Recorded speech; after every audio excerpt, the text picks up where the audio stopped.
All right, all right. Hello, everyone. Um, Sorry for the delay that we are starting a little late. Uh, all right. Um, Ladies and gentlemen, welcome to the first episode of Conversion Chronicles. This is a new groundbreaking webinar series aimed at unraveling the mysteries behind optimizing customer experiences and driving conversion in this new digital realm.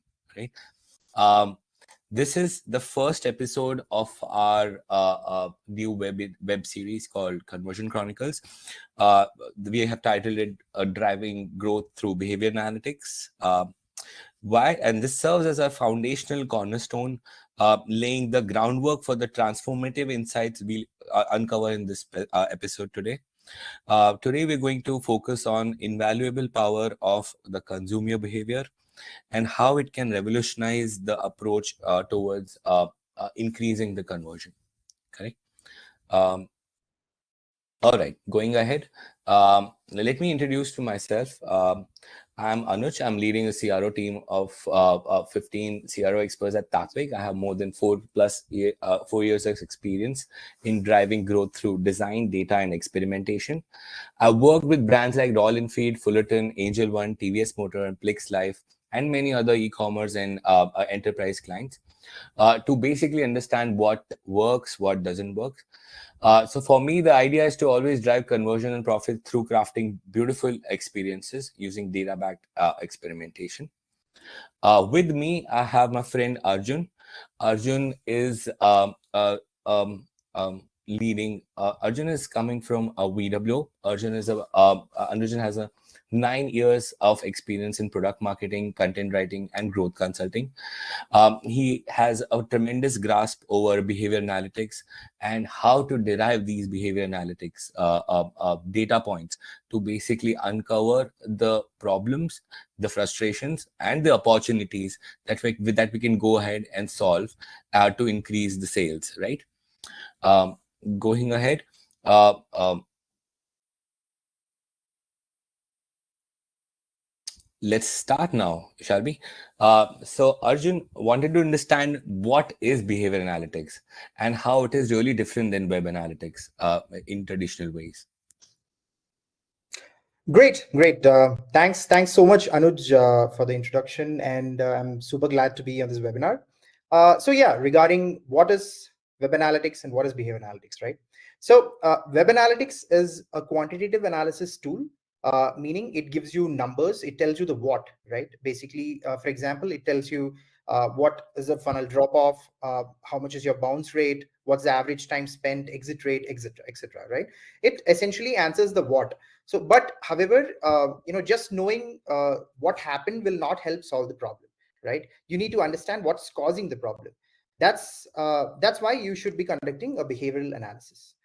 Now, what is a behavior analytics tool? Behavior analytics tool is essentially a qualitative analysis tool using which you can get answers to all the questions that you had from a web analytics tool, right? Essentially, they answer why users drop off, why users are ignoring forms, or why users are struggling, right? uh, I think so. That's what web and behavior analytics is, Anuj. Super, super. So Arjun, how can one start understanding user behavior on if I have to understand what is happening on my website or on my app, how do I collect those data points? Great question. Yeah, so let me actually show you how to analyze this using VW Insights, right? So VW Mhm. Insights has many tools to analyze user behavior. To better understand these tools, let's consider a scenario. All right. Um, let's say let's take an example of a SaaS marketer running a YouTube ad campaign, right? The ad naturally has a campaign landing page. Uh, Mhm. where the leads will sign up for a demo, right? As he analyzes the performance of his campaign, he sees decent traffic coming onto the page. However, conversions on the request demo button are pretty low, right? Okay. Now, he's curious for obvious reasons to know the reason behind low conversions, right? Mhm. He wants answers to his why, the why that we were talking about earlier. right? As a first step, he decides to check the session recordings of all the visitors coming to the campaign landing page, right? Now, before we look at how he did that, let's take a minute to understand what session recording actually means. Session recording is nothing but seeing your visitors in action, right? What that means, you can actually see them click, you can see them scroll, pause, all their struggles, the events that happened while on the session, all of it. You can see it just like you can experience their whatever visitor experience they had as the visitor itself. All right. So I think coming back to the scenario, uh, the marketer actually decides to check the session recording, right? So let me quickly show uh, how a session recording looks, how he analyzes and comes up with an insight. Let me open up VW. Super. All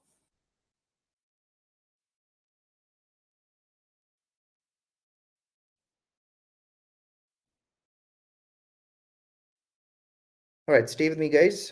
Just opening this up.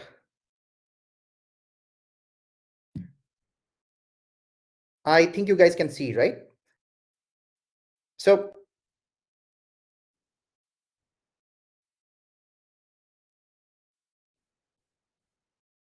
this is a recording of a session recording that the marketer actually saw, right? So he identified a session recording with a duration of more than 60 seconds. He even applied filters to see, if there were any rage clicks, dead clicks, and obviously he applied the filter to ensure that the session recordings are of the folks seeing coming to the campaign landing page.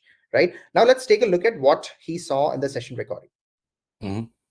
As he watches the visitor's session recording, he sees that the visitor has visited the campaign page and clicked the form, right? Meaning there is no navigation issue. Uh, but as he continues to watch, he observes that the visitor is struggling to complete the form. As you can see on the right-hand side, all the events are getting captured, right? There's a lot of rage clicks and dead clicks on multiple elements on the page, right? Now, Correct. My question to you, right, with this, maybe you can arrive to a conclusion saying that uh, there are certain fields that the marketer found, perhaps we just need to eliminate those fields, and that would improve the conversion, right? uh, but this is a question to you guys, to the audience, right? Is it enough to only look at the session recordings and come to a conclusion? You guys think? Drop it in the chat below.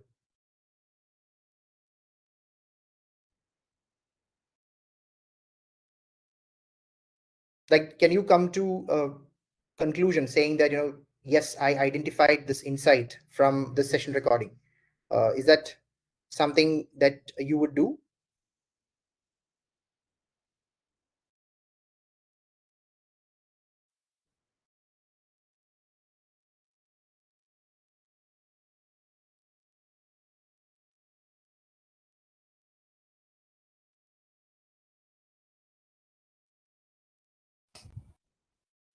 Definitely, I think Arjun, it definitely, I think there is more to it, right? I think Yeah, I don't think this session recording could help. We require, I think, more data points, I guess. absolutely. But I think there's no hard and fast rule per se, but it's always good to validate your hypothesis, right? And in this particular scenario, to verify if there is a typical pattern, it's also advisable to check the heat maps, right? Um, Now, before we move on to seeing how the marketer actually analyze the heat map, let's take a let's understand what a heat map is, right? Heat maps are nothing but a visual representation of user interaction on the page with the help of the clicks that in the form of hotspots. You can know the engagement areas on different sections. So that's what a heat map does. All right, now coming back to the scenario, uh, the marketer is now more curious, right? Just like us, right? If he wants to know if there's a pattern to this. To understand this, he switches to heat map. Now let me walk you through how this is done on VW.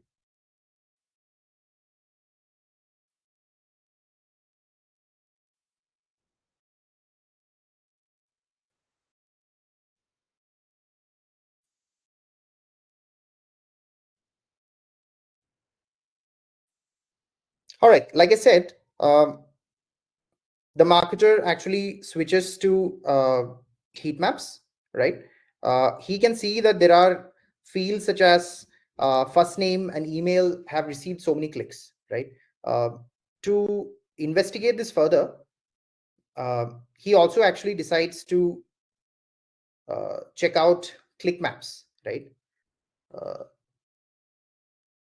so as you can see, a lot of clicks on the suspected fields are definitely there, right? Uh, and he concludes that these fields are actually causing some friction, which in turn is impacting the conversion, right? Now, Looking at the heat map recording, I think the high icon itself has a lot of heat clicks, right? correct, absolutely. But yeah, that is one great insight. But at the same time, I think from a marketer's lens, he was more inclined to understand if there were more frictions on the field. At the same time, figuring out if there were other clickable areas that could improve the conversion on the page. Right now, I mean, uh, although we have this heat map uh, information, the marketer actually wanted to deep dive, right? He wants to know from the folks who came onto the form, how, he also sees that there's a lot of drop offs. Not all of them are actually submitting the form, right? So for this, VW also has another tool called form analytics, right? So let's actually understand what a form analytics does. Form analytics is basically, it gives you field level analytics of each and every field that is there on your form. For this, you will have to set up the form, and then once it starts collecting data over a period of time, you will be able to understand, what fields are actually causing, the maximum drop off, what fields are causing a lot of friction, what is getting ignored, etc. Right. So let's come back to the scenario. Right now, since the marketer also noticed that some of the folks who clicked, just like we discussed, also dropped off, he wants to investigate this, right? Although he did arrive at a hypothesis with the heat map and session recording that he must double click on his hypothesis, right? So because after all, they're just forms. uh, so let me just quickly open up form analytics on VW to show you um, how a form analytics, how you can derive insights from form analytics. Although this is not the same form that we are seeing on the page, but for demonstration purposes, I've pulled out an analytics that was set for a particular form on VW's website itself, right? Perfect. So as you guys can see, the marketer observed that uh, only 30% of the total visitors to the landing page have actually submitted the form, right? Even in that, around 5% of them did not submit the form. Although that's a small number, it's always good to optimize. So he decides to deep dive, right? Just like how he's doing, right? So he decides to deep dive, see field level analytics, right? So as seen here, he sees that the email field is the biggest culprit, right? So the total time taken, interaction time, refill rate, the drop off rate all indicate that the email field needs to be either removed or has to be fixed, right? Now, my question to the audience, Anuj, you are also free to answer this. Uh, my question is, what should be the next step after gathering this insight? Now we have a conclusive, let's assuming that the previous form analytics, whatever was there, that was on the campaign page, that was from the campaign page. What we have come to a conclusion, right? That the email field is actually causing a lot of friction. Now, what would be the next steps after this? Guys, you can drop your answers in the chat or the Q&A.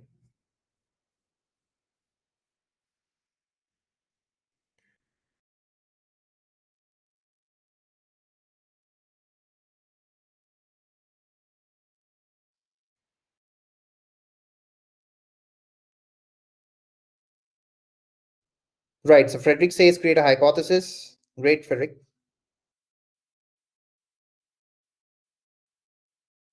Great answers.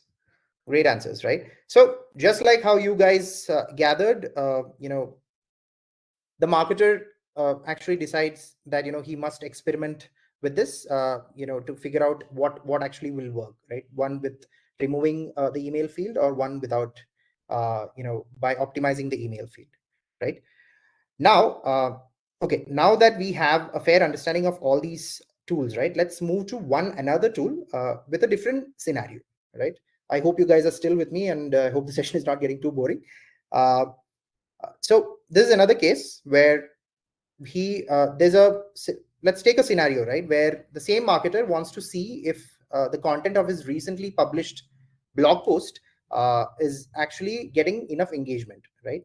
Uh, so he decides to go with scroll maps. Scroll maps essentially tells you, how much of the page is getting scrolled, to what extent people are interacting with the page, etc. Right? It usually allows it gives you insights into your UX, right? So overall, where to place what, figuring out what needs to be done so that the navigation is much more streamlined and smoother, right? So let's take a look at how scroll maps are in VW, all right?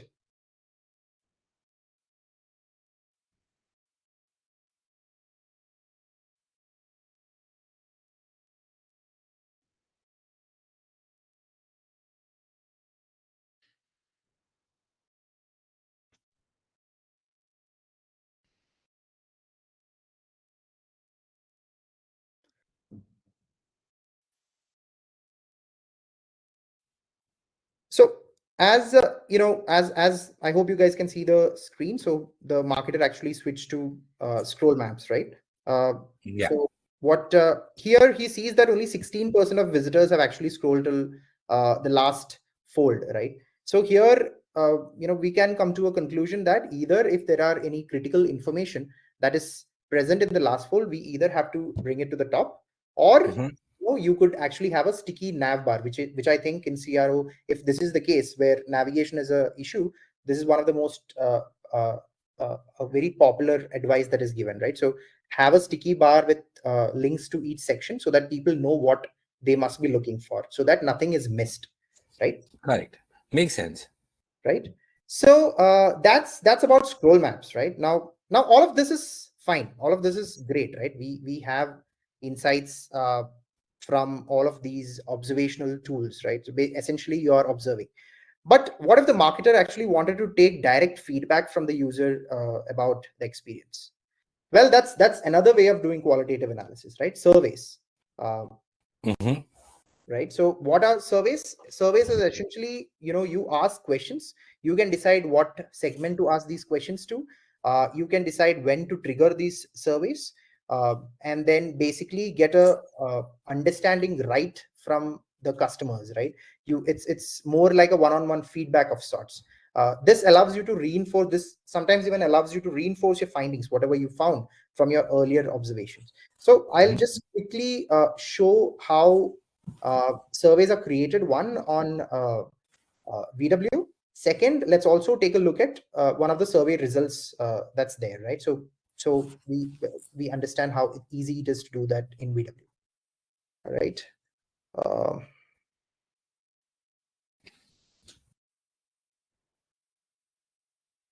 Uh, Arjun wanted to understand in surveys, would it be more sort of a one question, or we can have more than one or two questions? have more than one or two questions, right? So VW also has this option where what we call as survey logic. So Okay. essentially based on, so one, to answer your first question, you can have multi-question surveys, right? You can have simple questions as well. Second thing, what I'm adding to this is, let's say that you have a question, and the answers are yes or no, right? Okay. So you can actually create a question based on the responses of the user. Meaning here, if somebody answered no to a certain question, let's say the question was, would you recommend our services to your friends and family? If the person has responded no, then there can be another question that can populate saying why, right? Oh, So, beautiful. right. So this is a, this is what we call survey logic. So it Now, would have been a permutation and combination of the answer that the user is going to feed you. absolutely, absolutely, Brilliant. absolutely, right? Now surveys, so see, one of the most, I think, popular concerns with surveys, unless you have the right questions and unless you ask it to the right audience, it will not be a fruitful exercise, right? So Correct. to solve that, VWO in fact has enabled generative AI in surveys, which I'll show you in a minute, right? I hope my screen is visible, right? So here it's simple, right? You select the URL where you want to run the survey. You can figure out what traffic, what kind of audience you want to run the surveys to. It can be, we have standard segments, custom segments, all of those things, right? Uh, the next step would be to select the trigger. What do I mean by trigger here? Trigger is what action, based on what action of the visitor on your website or on your website should this survey pop up, right? So there could be multiple conditions. So we have certain standard triggers that, as you can see on the screen. You can also create custom triggers, right? So based on custom events that you send to VWO, based on that, you can even create custom events. So you can see some of the custom events that we have configured here in VWO. Now, this is the interesting part. The next part where you create a question for your survey. This is what I said. So just like, a writer could have a writer's block, I'm assuming a surveyor could have a surveyor's block, right? Yeah. Sometimes you don't know what to ask, right? I mean, Yeah. but at the back of your mind, you would probably know what you want to do. Let's assume that, here it's customer satisfaction that you want to understand. You want to understand CSAT, right? Let's plain and simple. So we have predefined goals that are there in VW surveys, which you can pick, and basis which the questions will be generated. Now, any type of questions, just like how Anuj asked, it can be a single question, a multi-question, multi-line question, a radio button kind of a question, anything for that matter, right? It could be anything. So it's not just the predefined goals. You can also, as you can see here, you can create your questions manually as well. I mean, we're not stopping you from doing that. The whole objective of bringing AI into this is to ensure that, whatever optimization efforts that you're taking, we enable you to reach there much faster with the help of AI. So let me just show you how that is done. So essentially, you pick one of these uh, goals, right? Assess overall satisfaction. So you generate the question, and in a few seconds, you'll have all of these questions that you're seeing on the right hand side, right? You can pick the kind of survey that you want to do, right? What kind of questions, what kind of survey, all of this can be generated in a jiffy, right? Not spending hours and hours on this. Now, this is great, right? I mean, uh, moving This is on. perfect. Yeah, so it makes the life of whoever is running the survey so much easier, right? Now it's just not creating this. I mean, not about just getting the survey questions, right? You can also customize your surveys, right? Based on your brand, based on your color, based on where you want to position it on your website. All of those things are available. Like for instance, if I wanted to position it on the right, you can do that. You can position it on the left. You can change the theme. Or any predefined theme, or you can even insert your custom theme into this, right? You can add your code to this, and that is also done. And one other thing that we offer is we actually have surveys in multiple languages, and we are one of those guys, rare brands that are actually doing this, right? Which is something what we call multilingual surveys. Now, once this is done, you select your figure out to what percentage of your traffic you need to run the survey, and boom, your survey is live. Right now, let me also show you how basically a survey result looks like. Just like how we have AI enabled in uh, in the question, the creation part, we also have AI in the responses part, right? To make, because we know that, just take a look at this example, right? You have two questions displayed to, like, 2000 folks, 136 of them attempted, 53 of them completed. 53 could be a small number for this example, but there could be instances where the number could be a lot, right? And you'll have to comb through multiple survey responses to arrive at a pattern to figure out what is Correct. going on, right? So this is something that survey AI actually solves. Like for Right. instance, before that, these are all ways in which your responses are shown to you, right? You get a clear understanding of the number of questions, how many of them responded, what is the popularity in all of those responses.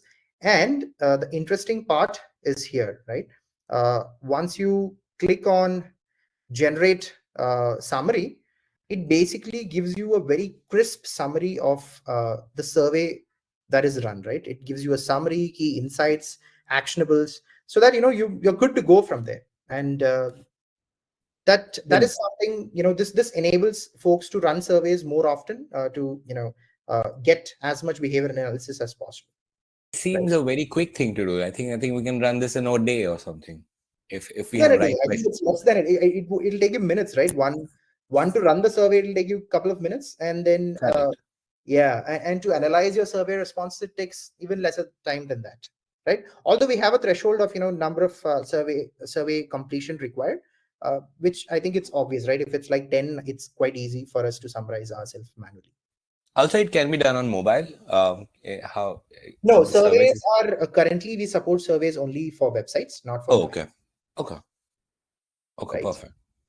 So yeah, so Anuj, now that I've covered behavior analysis with VW Insights, right? This is what we call VW Insights is the product. VW Insights has two, within VW Insights, we have two products. One is for websites and one is for mobile apps.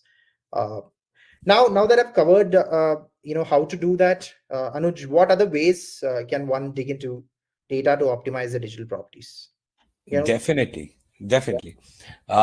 Taking from now, definitely, Arjun, there was a really great insight as to how to get these data points out, right? This is always a trouble, especially when we're working on any experiment or a very working on optimizing client conversion rate. All of these things, we are all constantly looking forward for the ways we can try to identify these data points, right?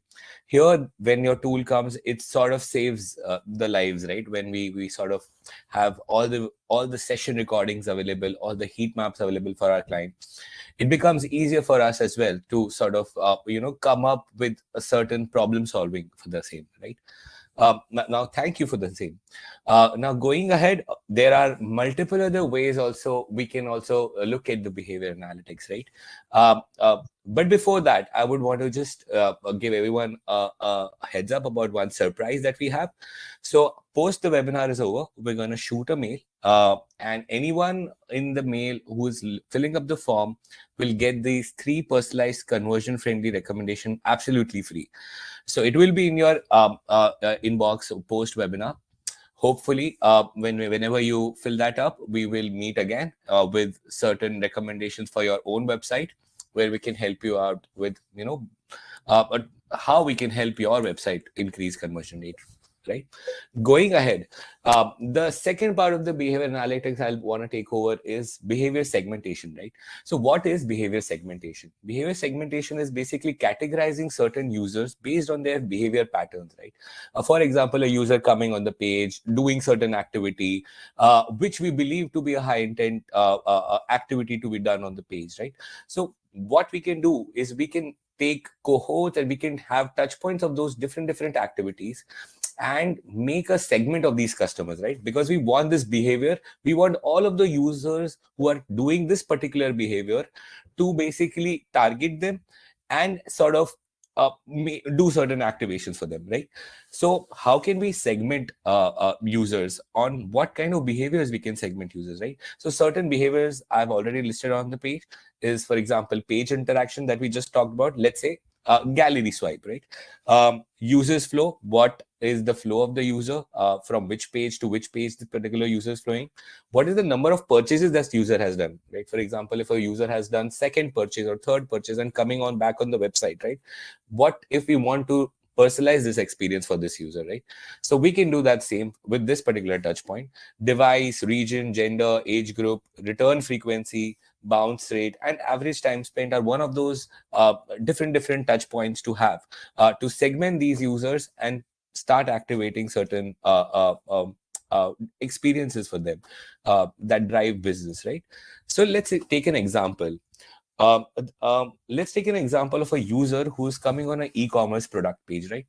This particular user, imagine he has swiped all of the gallery images on the top, is coming to the product page for the second time. He or she has scrolled the page by the 70% of the length, has interacted with the video on the page, right? And has spent more than 30 seconds on the second visit that he had on the page, right? So now if we make a cohort of this audience, we are talking about a very high intent audience, right? Because they have spent so much of time, they've scrolled this much, they've swiped all the galleries, they are definitely want to in a consideration phase of purchasing this item, right? What is required, what is required is one more nudge for them to convert, right? And how we should do that? So for these high intent users who have taken all of these steps, including swiping all the gallery images, scrolling of the 70%, what we can do is we can personalize the experience for them towards towards driving what we want them to drive for, right?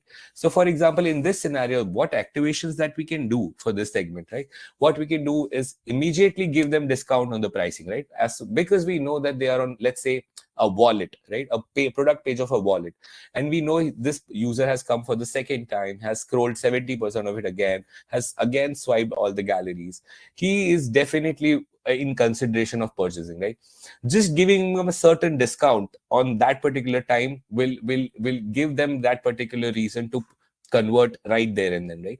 Similarly, giving them a limited time grab coupon offers, asking them if they are stuck, because if user is behaving in such way and not taking any particular action, for example, add to cart button, they're somewhere stuck and sort of are in contemplating, right? So asking them what they are stuck at, do they need help, do they want to call someone, also is one of those activations that can be done. Also, what we can do is changing the experience of the page by adding another section of, let's say, another similar product of wallet, right? Maybe a different kind of a wallet, because we know that this particular user is looking for wallet. What makes sense to show is the wallet itself, right? Different kind of wallets that can be there, right? So this is one more kind of behavior segmentation that we can do when we know what a high intent user is doing on our website when it comes to the touch points, right? Going ahead, now that we know what is behavior analytics and how to get data points extracted and collated thanks to Arjun, why are we doing this? The question that we ask is, why are we collecting so much? The idea is to always have a complete data backed approach towards boosting conversions, right? Because we want each and every step to be data backed, each and every action that we take to have certain data point attached to it, right? Most of the times where traditional analytics fail is to give a deeper insight into a problem or a frustration, right?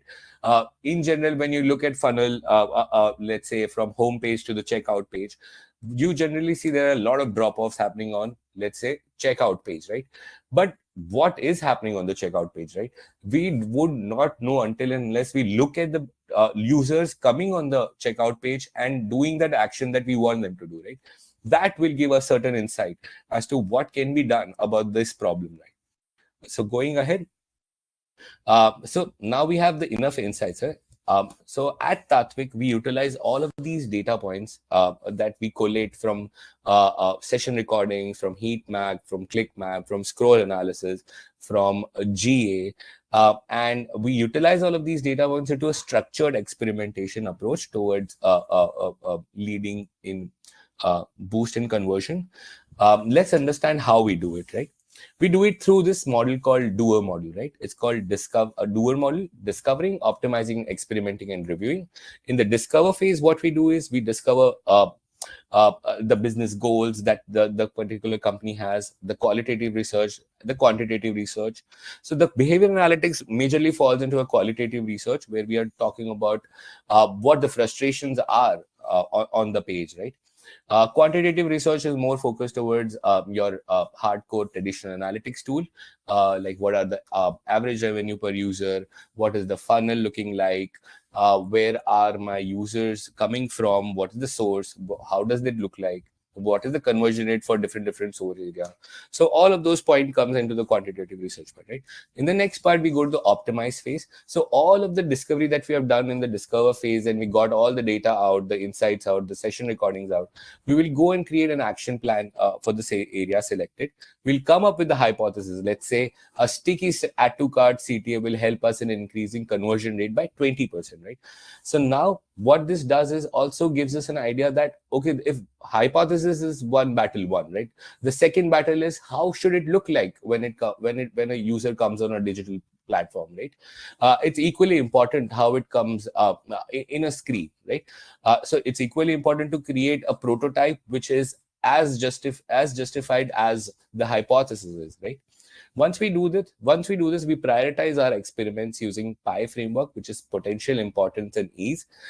We once we prioritize this, the third phase comes is, because nothing at Tatvic is taken as a gut-based decision, right? If we are also coming up with hypothesis, we would want to experiment it, see whether that hypothesis is working or not, and even if it's working, at what degree of level it's working, right? So in experiment phase, we configure the selected experiments, like say, for example, sticky add to cart, right? We'll perform the QC, and we go live with the experiment. It's very easy to configure this particular experiment, like sticky CTA on VWO platform, right? You can do it in like 2 hours. Once the experiment is done, the whole idea goes to the result part and the reviewing part. We'll constantly monitor the experiment.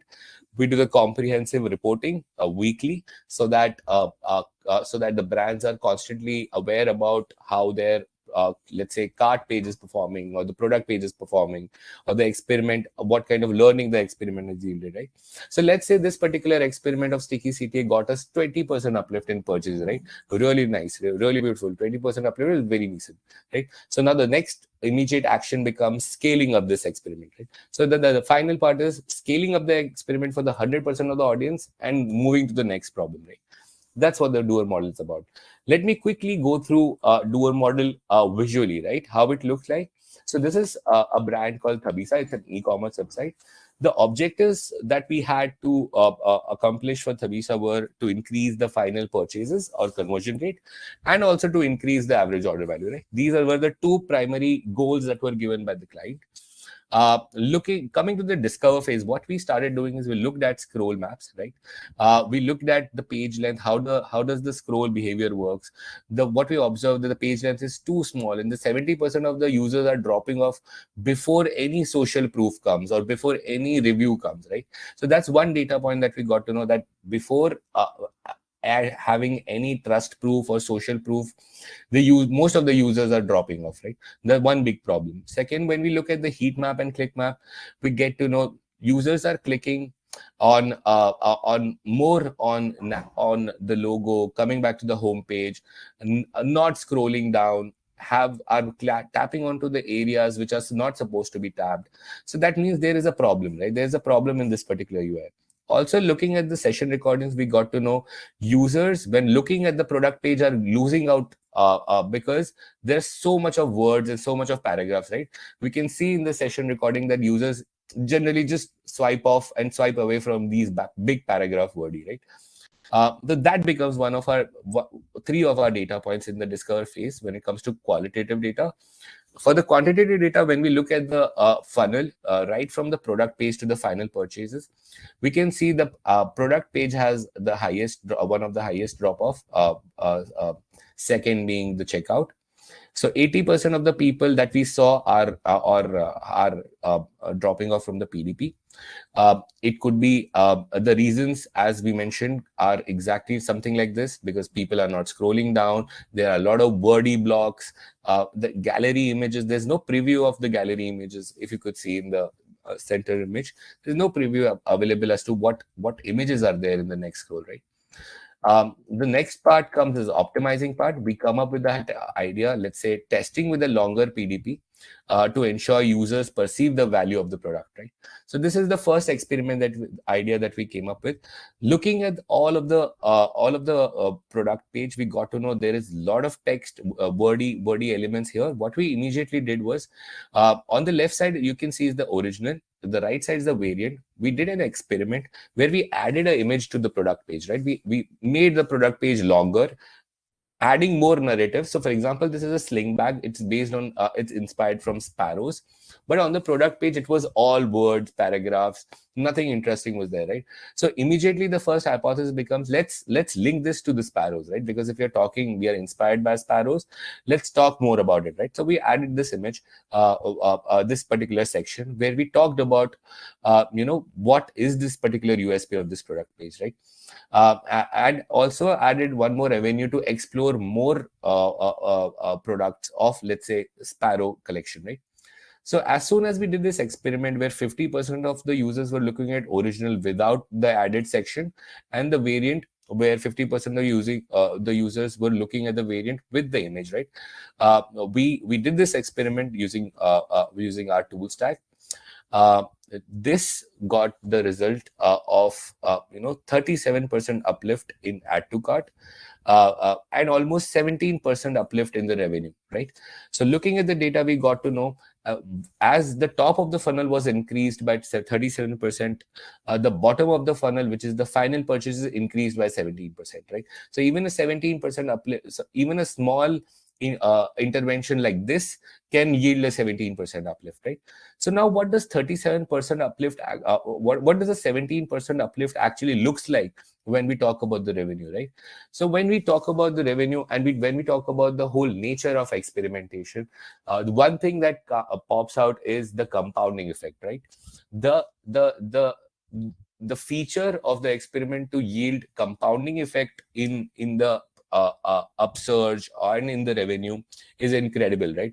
All the time running more than 800 plus experiments that we have observed, the whole idea of compounding effect just brilliantly showcases whenever there is a experimentation happening, right?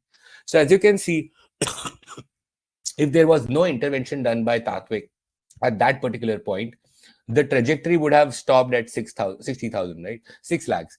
But the trajectory with us went till 7 lakh in 20,000, right? Because immediate improvement of 20%, 17% uplift, right? Directly give them month on month benefits, right? So that's how we can basically derive the long-term effect of experimentation. So let's understand this whole concept again with few more examples. Starting with ICICI Lombard. So in this ICICI Lombard is a BFSI company in India. I will quickly talk about the left side is the actual page that we want, that ICICI Lombard gave us the challenge to optimize for.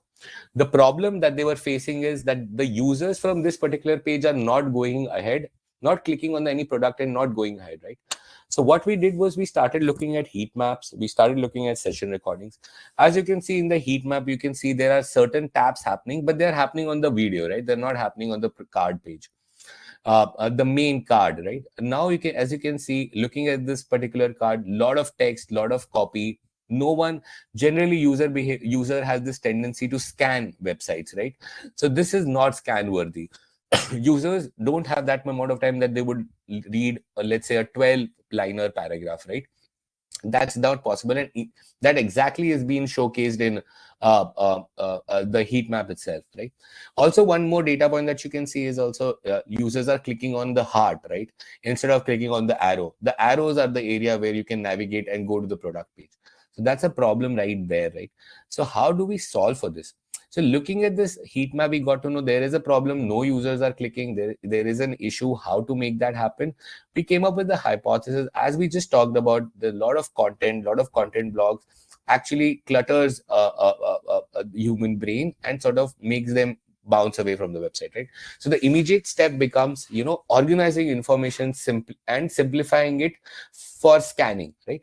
So as soon as we did this particular change, where on the left side is the original and the right side is the variant, where we have optimized each and every card with equal sizing, with benefits, and also a clear demarcation of the CTA, right? It's very important for users to keep on understanding what is the next action item is, right? So as soon as we did this experiment, we got a 46% uplift or upsurge into the product page views, right? And it floated well, and it's going ahead now, right? Going ahead, this is for Plex Live, a very small thing. I really wanted to keep this just to give you an insight as to us. Even a small change, even a small discovery of a data point can yield you a really good uplift in purchase, right? So, for example, in this particular scenario, what happened was on the original, as you can see on the header side, there is Plex logo, there is navigation bar, there is a search bar, and there is a cart icon, right? And we are as of now at the delivery address page, right? We saw the data that a lot of people are dropping away from the delivery address page. Why this is happening? We didn't knew what was the problem. What's the problem area? We started looking at session recordings. We started looking at heat maps, right? As soon as we started looking at this, we got to know on the delivery address page, people are actually clicking on the Plex logo and going away and going to the home page, right? Or they either are clicking on navigation or the cart and misclicking there and just going somewhere else and just bouncing away from the website, right? Make and not converting. So this becomes a problem. We came up with the hypothesis like, what if we make everything non-clickable on the delivery address page, right? Everything becomes non-clickable. Let's see what happens, right? We ran this experiment for 50% of the audience to see what happens if we do this, right? As soon as we did this particular experiment, we got to know that making Plix logo and removing the cart icon, navigation bar, and the search bar gives us a uplift of 20% in purchases, right? So very small thing to do, right? Nothing, no major changes, most majorly removing of the elements, right? But still has a potential to have a uplift of 20% in purchases, right? Which itself is a really big number. Going ahead, starting with TVS, let's break down a TVS motorcycle page and get insights together, right? So what we have picked up is Apache RTR 400. This is a very famous bike of TVS Motors, Apache series, right? What we have as of now, what you can see on the screen is the whole page broken down into different images, starting from first fold to the sixth fold. Sixth fold being the last fold. So this is the whole page. That's how it looks like. Starts with concept, goes to features, then colors, then helmets, then tech specs, and then after the users have reached tech spec, then there is an action item called download brochure, and then at the final pricing page, pricing section, there are two action items called book a test ride and book your vehicle. Again, very important action items, right? So as you can see, there are certain data points as usual coming as if I look at the structure of or the storytelling of the flow of this page, right? Going ahead, what are the gap areas, right? Let's understand the gap area. Uh, uh, as you can see, the images first fold, second fold, third fold is listed down there, right? Uh, as soon as we go and look at the heat map of the first fold, we get to know the first problem that user is facing is this sticky video that is coming on the bottom, and that particular user is actually closing that before he or she does anything, right? This is the first level of friction happening as soon as the user is landing, right? So it just gives us a data point again that does it worth is it worth to keep it there or not, right? The second fold, as you can see, there are multiple tabs happening on the navigation bar over here near the features. Now, what is happening in the structure of this page that there are almost 7 to 8 odd features, but all of them are in a swipe functionality, right? Nothing can be out loudly displayed. So a user who wants to actually see the seventh part of the feature, he won't be able to unless he or she actually goes near the smart connect, swipes ahead and clicks on it and goes and takes it and opens it, right? So that's a problem. Looking at the heat map, we get to know the people are actually having those interactions there. People are trying to click on the images, but images are not clickable, right? Again, frustration. The third fold, looking at the third fold, what we can see is people are interacting with the colors of the tank, right? So this is one of the thing that we have seen, that there is interactivity, but are we utilizing those interactivity? Let's go ahead, right? Again, coming to the part of the scroll analysis, the first fold, almost 100% of the users are coming on the first fold. The second fold, it changes to suddenly 87%, right? The feature section is having only 87% of the users. Until the point the users are coming to the color section, they are down to 77%, right? So we have already lost 30% of our users in the first three fold, right? Going ahead, we have helmet section, which is fourth fold, the specs, which is fifth fold, and finally the pricing and the booking section, right, which is the sixth fold. Looking at the heat map for fourth fold, there is tap happening on helmet page. They're trying to tap, but there is no interactivity. There is no other action item apart from changing the color of the helmet, right? So that's exactly what users are trying to do, but they are also not interacting because most of them are also bouncing away till the fourth fold, right? Again, coming with the fifth fold, there is minimal taps happening on download brochure. And coming to the sixth fold, almost none, almost very less taps on a book a test ride form and very few on a book your vehicle, right? So this gives us an insight as to uh, uh, till the point user is reaching fifth fold, he or she has got no motivation to go ahead and to take no action item, right?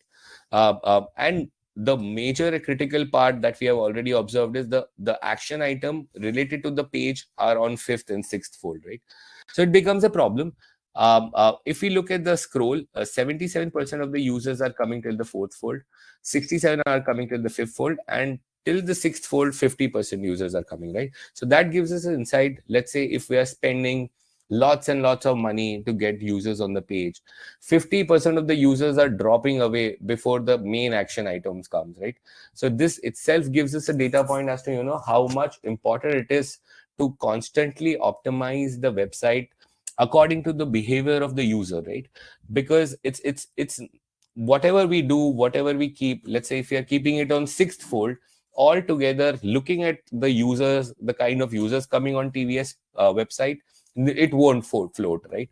Because people are not going to see it, right?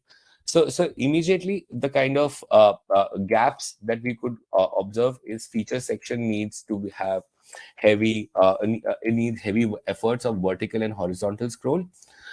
Text specs is again a very navigation heavy section where there is vertical and horizontal scrolling, with only 67% of users reaching this particular section, and the price section was only 50%, right? So the key gaps and learnings from this whole exercise of getting the scroll analysis, heat map, and session recording is to identify what are the problem areas. So the problem areas, as we identified, feature section is on the second scroll, and people are dropping away from the second scroll itself. Technical specification is the second most heavy section with a lot of information. There are misalignment of section, there is a contrast issue, there is a text overlapping on the image, a lot of aesthetic problems, not a very information consumption friendly website, right? So the key learnings over here is obviously redesigning the feature section to be more visually appealing in terms of information consumption, improving the navigation and information heavy sections so that users can actually scan through the page and get the insight what they are here for, right? Going ahead, what we did by looking all of this in this particular page is, as you can see, on the left side is the original, the right side is the variant. As we just talked about, people are not reaching here. There's no action item on the second fold. People are interacting on the top but not able to click it. So what we did was we improvised the navigation, smart connect, performance, style, all are in one capsule. So it's easily tappable and user can shift along with proper images, with the whole section being swipeable, right? So it's just not the top nav would be swipeable. The whole thing is swipeable, making it more user friendly, making it more intuitive for users to look around, learn around about the bike, about the features of the bike, and also the most important thing, adding an action item, right? Adding an action item in a section, because all of the critical action items were below sixth fold, right? So it's important to have a clear action item on the second fold itself, right? So as soon as we did this experiment, we got a 67% upsurge in users clicking test ride. And because there was 67% upsurge in users clicking test ride, there was almost 30% increase in users filling up the form, right? Going ahead, I want to pick Royal Enfield. So as in previous slides, we just talked about segmentation, right? Segmentation of users on behavior, right? So this exact use case we did for Royal Enfield. What we did for Royal Enfield, I'll quickly go through. For Royal Enfield, what we wanted was the users who are coming on Classic 350 page more than twice. are having more than 90 seconds of session duration on the page, have interacted on the different color of bike on the page, have downloaded the brochure, have visited the campaign page earlier, have scrolled more than 70% of the page, are the segments that we have picked up for this particular experiment, and to target them with a book a test ride nudge, right? So we wanted to nudge these users because we don't want to nudge all of the users, right? We only want to nudge the high intent users, because showcasing sliders or pop-up unnecessarily just adds on to the cognitive load, right? So as soon as we picked up this particular cohort and we ran an experiment where the same cohort was shown nothing and the same cohort was shown this particular slider in this format, right, on the website. So as soon as we did this, what we saw was almost 121% uplift the variant gave in terms of BTR page views, and almost 60% uplift in number of test ride leads, right? So this gives us a data point that personalizing experience and giving nudges to the personalized segmented audience is really working and is the way forward, right? Because you're talking about 121% people actually taking and going ahead, right? Suddenly the 1.39 conversion rate became of 3%. Going ahead, similarly, for the medium propensity, what we did was we targeted another set of customers who have seen the page twice, who have been there on the page, not for 90 seconds, but for 15 to 60 seconds, right? And had some interacting on the motorcycle page, right? And who have scrolled till the sixth fold of the page. If we make this cohort of this user, this is now a medium intent user, right? It's not a very high intent user. We wanted to see what if we also make them look at certain nudges. What will happen if they start looking at nudges, right? As soon as we did that experiment, as you can see, there was a 155% uplift in number of users going to the test ride page, right? This particular experiment was statistically significant. It was a clear success, and now this this rule-based propensity activations are live for Royal Enfield all the time, right? So whenever you go to the page twice, you have interacted with certain thing, you have downloaded something, you'll definitely see this brochure on the website, right? This particular nudge on the website. It definitely works looking at the data, so that's why it has been implemented throughout, right? Going ahead, now that we have understand that how we can use behavior analytics to understand user frustration and conversion opportunities, it is very important for us to remember to always validate the hypothesis with an experiment and always take data-backed decisions, right? Quickly wanted to talk about why do we need experimentation, right? Because a gut-based decision will not be reverted easily, right? You want a flexibility in terms of, if things go haywire, what will happen. So it's very important to keep on experimenting. Also, I wanted to highlight what are the long-term effects of experimentation, right? What happens to your conversion rate chart if you're constantly experimenting upon your KPIs, right? So over here, as you can look at this graph, every dot is the 3 experiments we did this. We did this for a client. When they came to us, it started with a 10.98% of conversion rate.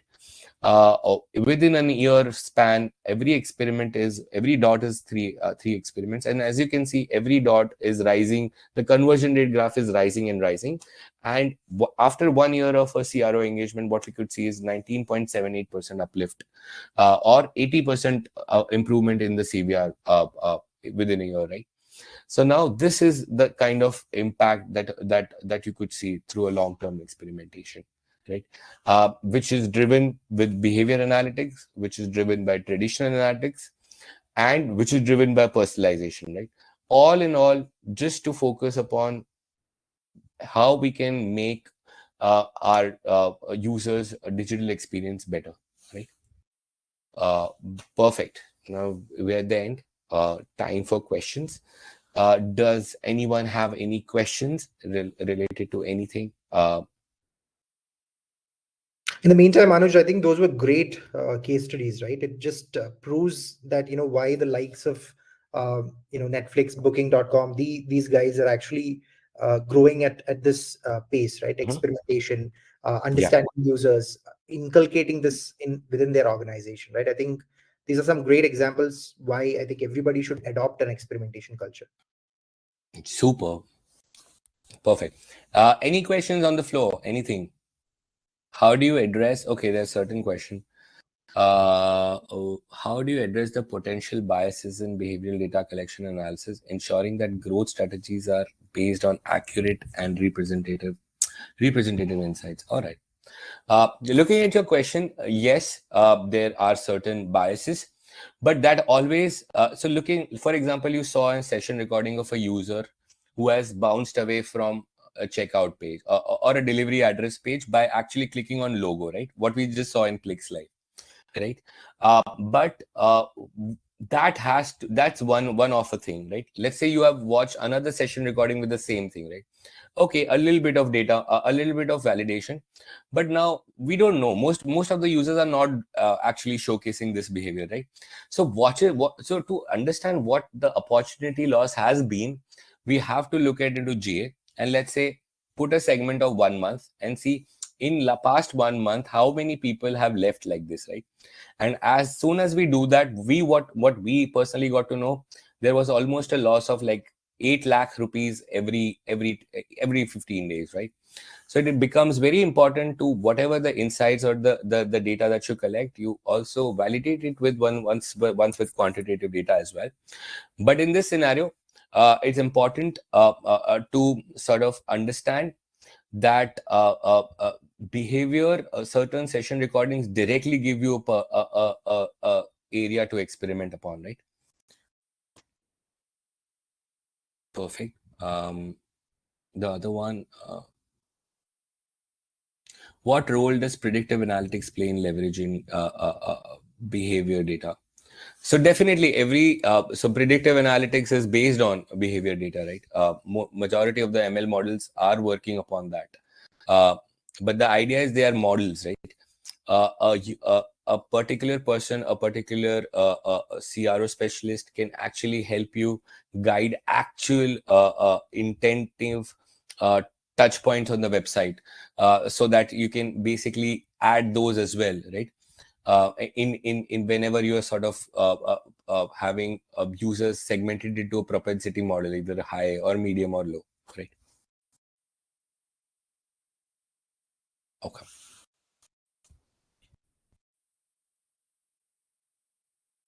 Any other question, guys? Anything?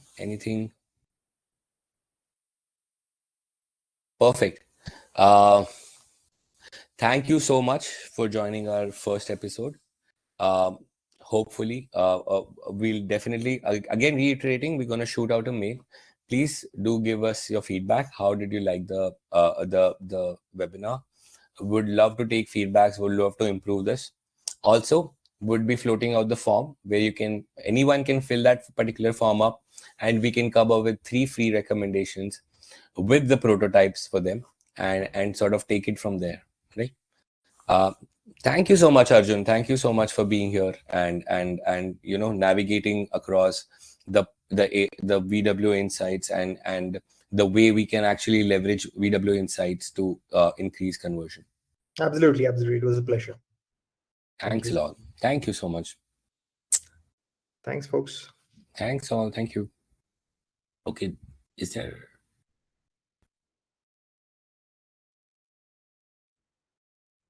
How do we predict if a user will convert better on web versus app? Oh no, we cannot predict that. But definitely app. A user, if he has intention to download your app, and basically the particular user has downloaded that app, he is a high intent customer, right? Otherwise, he wouldn't have downloaded the app itself. So definitely, app has more. App has more tendency to convert more better than web. But then again, you won't be having that much amount of traffic in the app because the downloading of the app, the onboarding of the app, right? So definitely the masses will come on the web, but definitely the conversion rate will be far more better on application. All right. Thank you so much, everyone. Thank you for joining. Thanks a lot.